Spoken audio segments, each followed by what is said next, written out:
tuyitamanya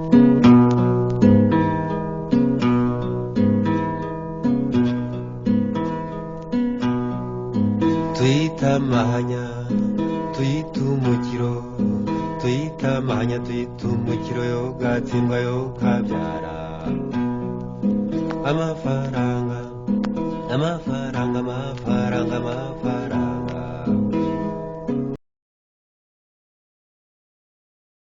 Ugiye ku ruhande ariko icya mbere nakomeje icyantunze mu buzima bwanjye nuko nize ubuganga buvura abantu bamugaye ariko bivura n'abantu ba siporo. Bimaze imyaka 48. Ubuhanzi bwanjye burengeje iyo myaka kuko natangiye guhanga muri 65 ariko ntibigeze bintunga. Twari abantu nyine bahangira tuvuge umuryango nyarwanda kugira ngo twigishe abantu bumve ibitekerezo dufite icyo byamarira abandi, ariko ntabwo twari abantu bahahisha umuzika. Wenda ni ikosa twagize kuko ibihangano ubundi bifite agaciro mu bihugu byose. Ushobora guhanga ukabicuruza mu gihugu bikaba byajya no hanze ukamenyekana. Ibyo icyo gihe ntabwo byatubayeho twebwe. Abahanzi b'ubu ni urubyiruko, ababamamaza nkamwe abanyamakuru ndetse n'abakoresha ibihangano byabo nabo ni urubyiruko. Urumva rero ko abahabwa nk'uburenganzira bwo kugaragara cyane ni urubyiruko ruririmba ubu ngubu.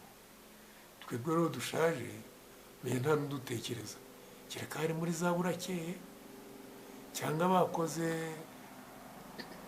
imikino iyi ngiyi za théâtre bagashyiramo indirimbo y'umuntu, ariko ntawe utekereza ku ndirimbo zo hambere zigishije u Rwanda ibintu bimwe na bimwe. Hari abagiye baririmba ku rukundo, hari abagiye baririmba kuri sosiyete. Kandi naririmbye indirimbo yitwa Ishyari n'indwara ihitana babiri. Twibutse ukuntu kari karirimbitse. Ishyari n'indwara ihitana babiri, iridahitanye uwo ryatwariye rikora ubwonko bw'uwaripfunyitse. Ishuri ryaragiye, ariko nerekanaga ko ishyari ari indwara mbi. N'ubu yeka ko mu ndwara turwara muri sosiyete nyarwanda harimo ishyari, ubusambo n'umururumba bigomba kubonerwa imiti. Izo nyigisho zariho mu ndirimbo zacu. Amafaranga yo gatsindwa yo kabyara, sinkunda bitukukwaha, nkubaze Primus, iby'isi n'impanguhe, iby'isi n'ihuguha, iby'isi ntibahufite. Izo mvuga ni izanjye, ariko hari abandi bahanzi nabo bagiye baririmba icyo gihe nka John Bebwa, Musoni, Makanyaga, ntagiye kujya nibagirwa amazina yabo, Akabengera, Rusiyani Nyakabwa. Hari indirimbo z'abo bahanzi n'abandi nibagiwe zigishaga ibintu, zashobora gukosora ibintu bitari byiza muri sosiyete zikigisha, ariko ntawe uzigarukaho, nta n'uzishakira igihembo.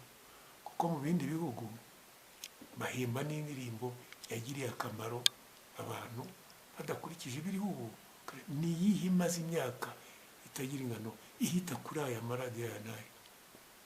Ni iyihe ndirimbo yigishije abantu generasiyo imwe ebyiri uko abantu bagiye bakurikirana?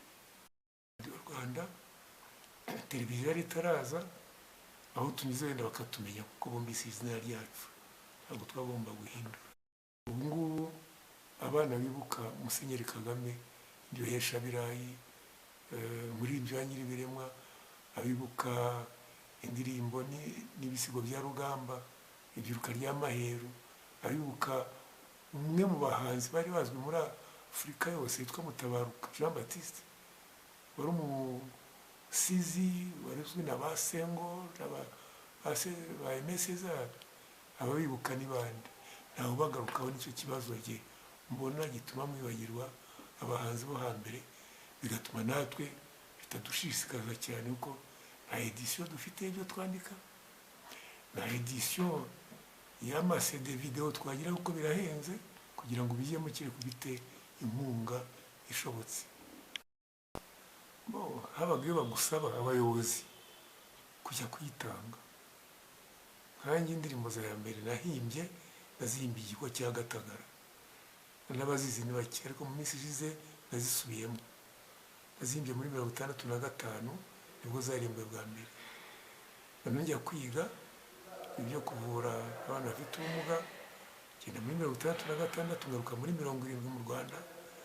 aribwo bwa mbere natangiye no gucuranga hafi ya Gatagara i Nyanza, nkaririmba indirimbo nk'izo Mubaze Primusi, urwa Bitoki nirwo rutegeka. twaririmbaga dufatanije n'abantu bakinaga teatre. Njye na Kabengera twakundaga kuririmbana n'abantu bakinaga teatre bo muri Cour Supreme Nyanza. hanyuma noneho bakatubona bakumva izo ndirimbo, abantu bakishima. noneho rimwe umuyobozi wa komine ya Kigoma niwe wanyohereje kuri radiyo Rwanda, nzana na Cyusu, nzana n'undi muhanzi wo hafi aho ngaho muri Kigoma, batubwira kuza kuri radiyo Rwanda. twajeho muri 71 ari nk'itegeko, kubabwira ati nutayijyana ntabwo bizashoboka.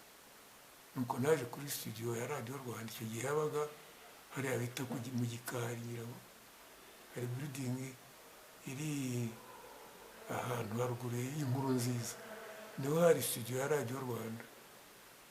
icyo gihe umunyamakuru nizere ko akiriho, Fideli Nkurikimukiza, niwe wafashe amajwi yacu, nuko indirimbo zacu zamenyekanye kuri radiyo Rwanda. radiyo Rwanda yarumvikanaga ahantu hose, ari mu Rwanda, ari mu Burundi.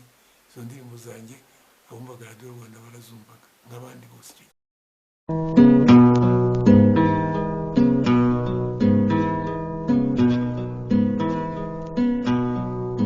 tuyitamahanya tuyitumukiro, tuyitamahanya tuyitumukiro yo gatsindwa yo kabyara. amafaranga amafaranga amafaranga amafaranga